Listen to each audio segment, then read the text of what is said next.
She was told not to touch anything. Just clean. Keep quiet. Invisible. But when she picked up the crying baby, everything stopped. Not just his wailing. The camera caught it. The silence. The stillness. And the man upstairs finally looked down. Latasha's bus hissed as the doors snapped open too soon, the gust of cold air hitting her before she could brace for it. She clutched her chipped pink mug tighter. The words, "Be still," nearly rubbed away, warmth leaking through the ceramic and into her stiff fingers. She stepped down onto the curb like she'd done every weekday for 5 years. Her knees always ached worse in the mornings now. The gold glass high-rise loomed above her. Apartment, 1901. Penthouse. She didn't glance up, just walked, head down, careful of the crack in her left shoe's sole. A woman in yoga pants breezed past and beat her to the lobby door, only to let it swing shut behind her. Latasha caught it with her elbow. The security guard didn't look up from his phone when she swiped her badge. The beep sounded harsh in the stillness. Elevator dinged. As she stepped in, a cologne-heavy man in a wool coat stood with his back turned, scrolling through his watch. The screen glowed pale blue in the reflection of the mirrored walls. Latasha looked at her own face. Her eyes looked too tired for 42. No one spoke as the elevator climbed. The penthouse smelled like it always did.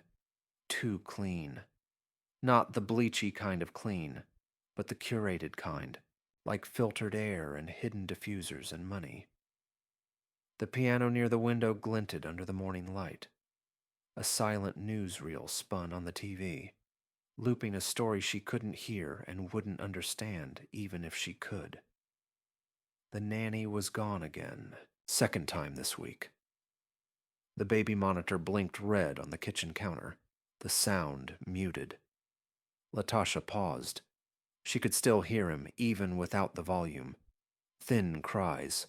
Sharp, desperate. Bleeding from the hallway like steam from a broken pipe.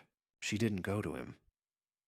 She wiped down the counter first, scrubbed the baseboards, vacuumed the rug tracks into perfect lines. Let the cries sit in the air like wallpaper. She wasn't hired to touch anything living. Her hands moved fast, practiced, not rushed, just used to being somewhere no one noticed. In the bedroom, she found the bed unmade. A half-finished bottle soured on the nightstand. The sharp scent of old formula turned her stomach. She folded the duvet with tight corners, then stopped. A framed photo stood crooked. A woman with wind-blown hair held the baby, laughing into the sun. Latasha reached out, steadied the frame, then ran her finger lightly along the glass. She didn't know her. But she'd been someone. The silence in this place didn't come from absence.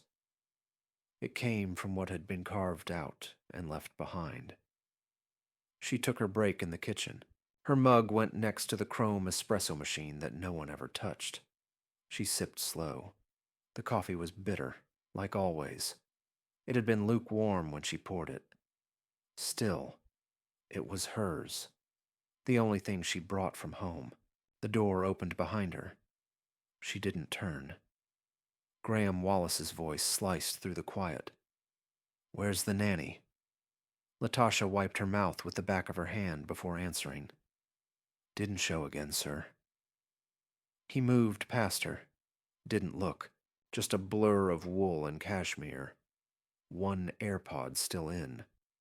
The other held in his palm, forgotten. Then the baby cried again. Louder this time. Sharper. Latasha froze in the middle of mopping.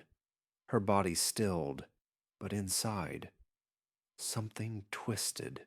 The mop dripped onto the tile. She glanced toward the hallway, then at the camera above the bookshelf. She didn't ask. She walked. The nursery door creaked when she opened it. The boy. Maybe 8 months, maybe 10. lay twisted in his crib, tiny fists clenched. Tears soaked the thin curls along his forehead. Latasha reached in, picked him up. He didn't stop crying. He collapsed into stillness. No hiccups, no gasps, just a quiet, shuddering breath.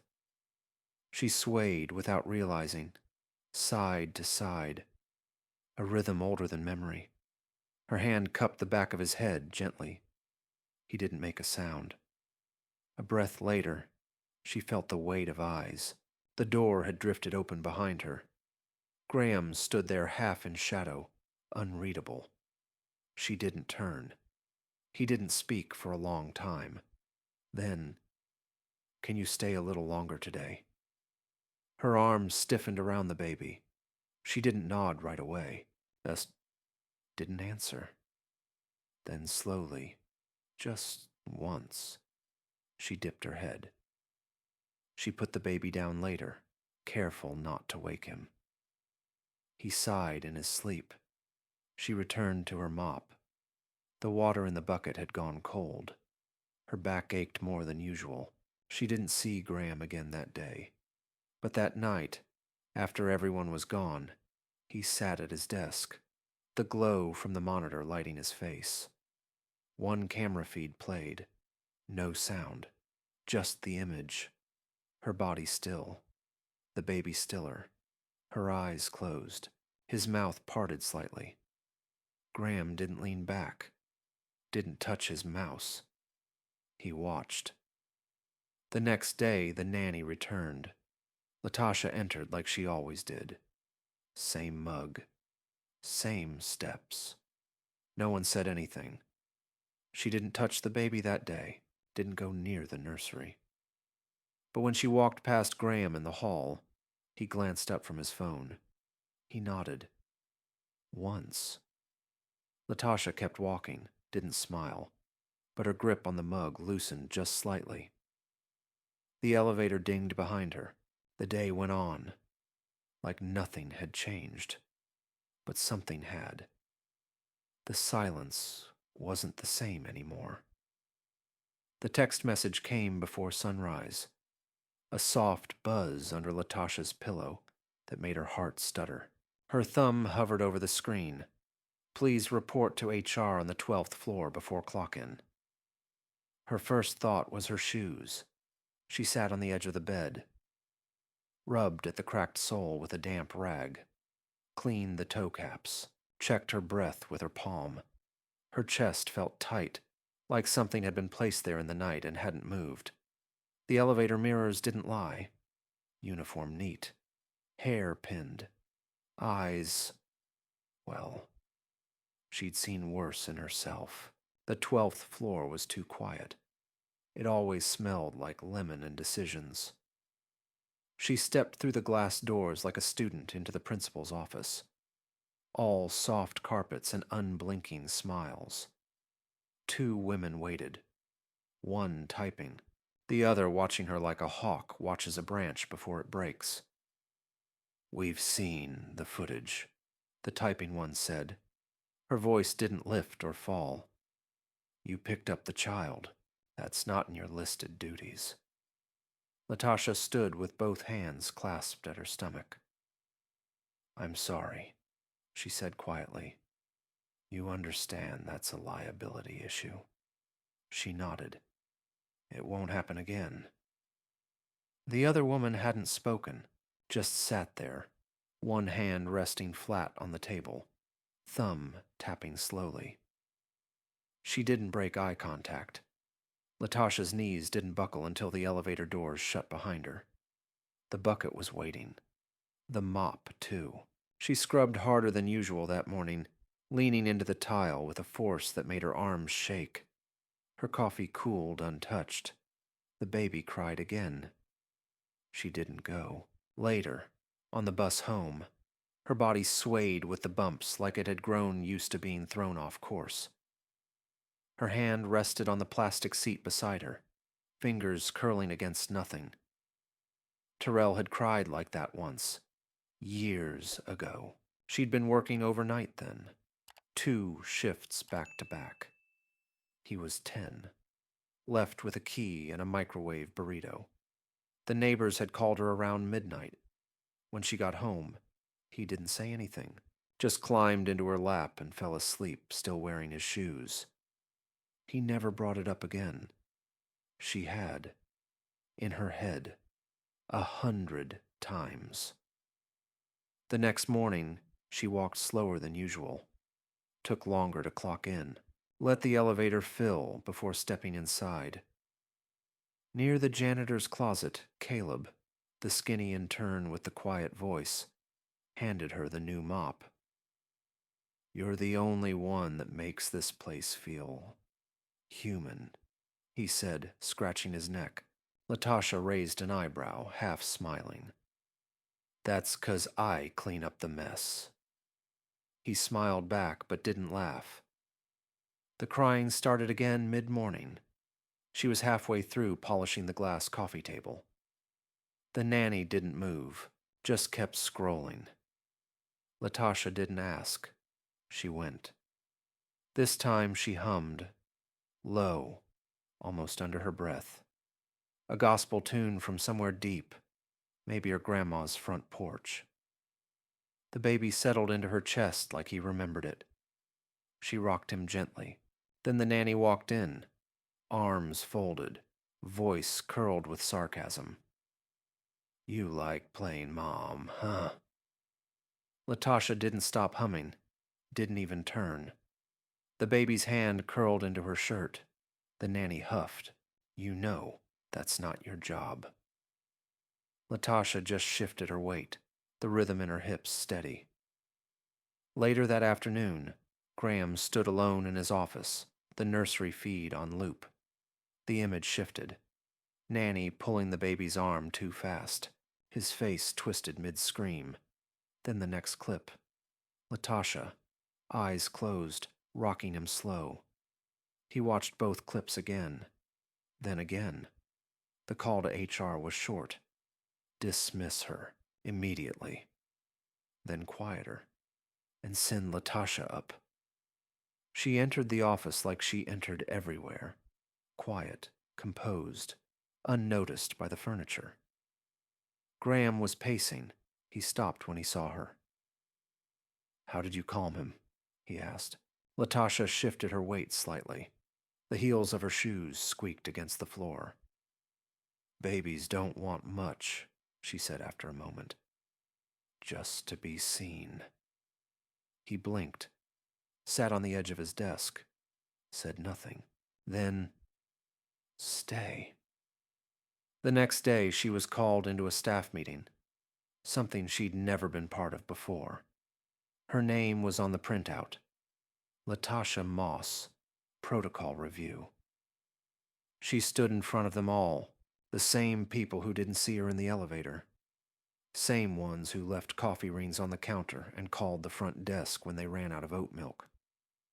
"Kids feel what we ignore," she said, voice clear but not loud. "That's all I know." Silence, a pause long enough to sting. Then someone clapped. Then another. She didn't look for Graham. She already knew. In the hallway afterward, she leaned against the wall and wrapped both hands around her mug. Still warm. She sipped, let it burn just a little on the way down. The taste stayed with her. So did the quiet. Graham didn't announce the changes. He never did. One Monday, the nanny's badge stopped working.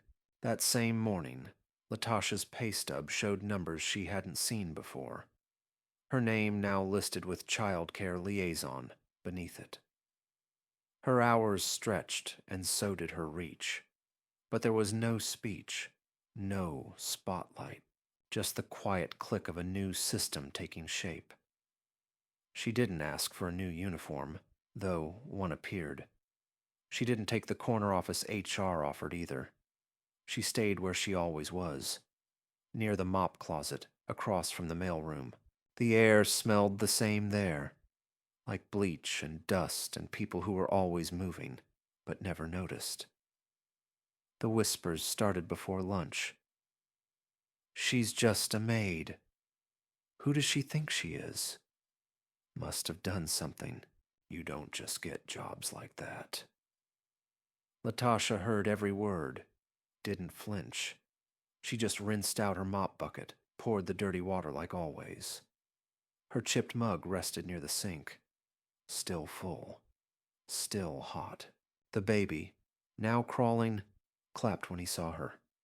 That was new. The old nanny came back on a Wednesday, unannounced. Voice high, sharp. She took my job, she spat, eyes flicking between staff like she expected agreement. You can't just... Graham stepped out from his office before anyone else moved. She earned trust, he said evenly. You didn't. He didn't raise his voice. Didn't need to. Latasha stood behind him, silent. The woman stormed out. Her heels echoed down the hall like doors slamming one by one. Later that day, Graham made an offer. A real one. Full-time nanny position, car service, office, a team. Whatever you need, he said, holding a printed contract like it was already decided. Latasha didn't reach for it. She looked at the baby monitor on his desk, the grainy grayscale image of a sleeping boy, then down at her mug, balanced on the edge of a bookcase. She smiled, barely. I'll take the hours, she said, but keep the title. Graham frowned. Why? Because I'm still cleaning up messes, she said. Just starting with people now. He didn't laugh, but something in his face shifted. She walked out before he could answer. Back in the break room, she sat where she always did, alone, for a moment. Then Caleb came in, tray in hand. He paused, then sat beside her without asking. Don't think I ever saw anyone say no to him before, he said, smirking. Latasha shrugged. Maybe he's just used to the wrong kind of yes.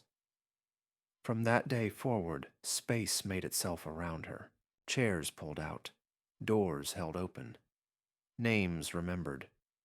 It was slow and messy and uneven, but it happened. Other cleaners were asked their opinions. A new staff training module started, designed by Latasha and Caleb together. Someone brought her a blueberry muffin on Friday, said her name like it mattered. And then, at a staff picnic, a baby started crying during photos. No one moved, except Caleb. He walked over, picked the baby up, awkward, unsure, and said, Latasha said they just need to feel safe. The crying stopped. People laughed. Latasha smiled without showing teeth. Back at the high-rise, time did its work. Days blurred into new routines. Elevator rides became less quiet. One morning, as Latasha stepped in, the same woman in yoga pants who used to wrinkle her nose looked up and smiled. Morning, Miss Latasha. Latasha smiled back, held the door open behind her. The elevator dinged. Later that night, Graham watched the nursery feed again. The baby, asleep. Latasha holding him. He got up, wandered into the kitchen, opened the cupboard out of habit. The mug was there. Pink, chipped. He poured the coffee himself. No sugar, no cream, just heat. He lifted it slow, sipped like it might speak. The words on the side caught in the light. Be still. He stared at them for a long moment, then quietly, as if afraid to wake something in the next room, he whispered, Guess some people were never invisible. We just weren't looking.